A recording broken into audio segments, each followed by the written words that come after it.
سامحني يا أبا، سامحني. أنا كنت أعمى، ما سمعتش كلامك يا أبا. وحشني وحشني. سبتني لمين؟ مبقاش في حد يسأل عليا. ده انت كنت ابويا وصاحبي وحبيبي. وحشني يابا. نفسي اصلي الفجر معاك يا حاج. رد عليا يابا، رد عليا. سامحني يابا، سامحني يا حاج، سامحني يابا.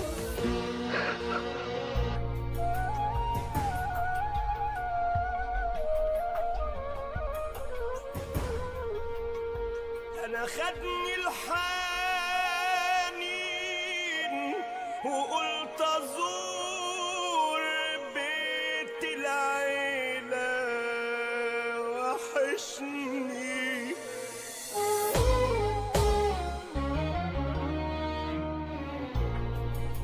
واشوف كمان صورة ابويا اللي تملي. وحشني واسلم على اخواتي واشوفهم من بعد غيبة، وادخل اطمن كمان وابوس ايد امي الحبيبة. ولقيت امي حزينة ساكتة وعينيها عمالة بتدمع، وبص على أوضة أبويا اللي كنا فيها بنتجمع. خدتها في حضني وطيت على ايديها ابوسها، ودخلت اوضته لسه في شكلها هادية وبسيطة.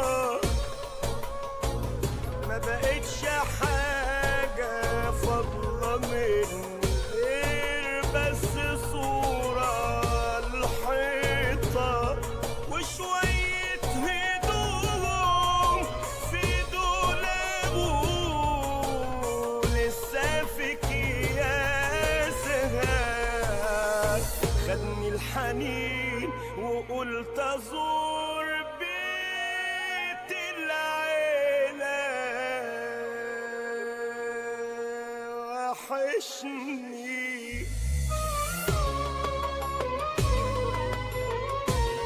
وافتكرت ابويا لما مسكت صورته، لما كان بيلمنا حواليه في اوضته. في حاجات ممكن ما نحسهاش وهي معانا، وانا والله حسيت بقيمته بعد غيبته. وافتكرته لما كان على الاكل يجي يلمنا، حضن دافي بجد كان كله حنان بيضمنا. صعب تنسى حد عايش جوا منك، بس اللي مصبر قلوبنا ربنا. كان بيسهر ويشقى ويدينا قوته. ابويا وحشني جدا من بعد موته.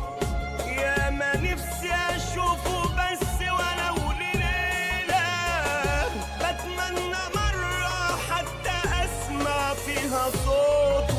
تملي وصيني على اخواتي، قال لي انتوا كل شيء يا ابني في حياتي. اوعى يوم الدنيا يا ابني تفرقكم، ولا تقسوا على بعض بعد وفاتي. شيل في عينك اخواتك حابي عليهم، هم سندك هم ظهرك استقوى بيهم. لو الشيطان دخل ما بينكم يا ابني في مرة، خليها عليك يا ابني انت وراضيهم. امك الطيبة جوا عينك تشيلها، وزي ما تحب ولادك يعملوك عاملها. ده كله في الدنيا دي سلف ودين، ومهما تكون ظروفك اوعى تزعلها. بتمنى لو بس مرة في الحلم يجي واكلمه، اشوفه واطمن عليه واحضنه. دايما عايش جوايا يابا ومش ناسي، من كل قلبي بدعيله ربنا يرحمه. خدني الحنين وقلت ازور بيت العيلة واشوف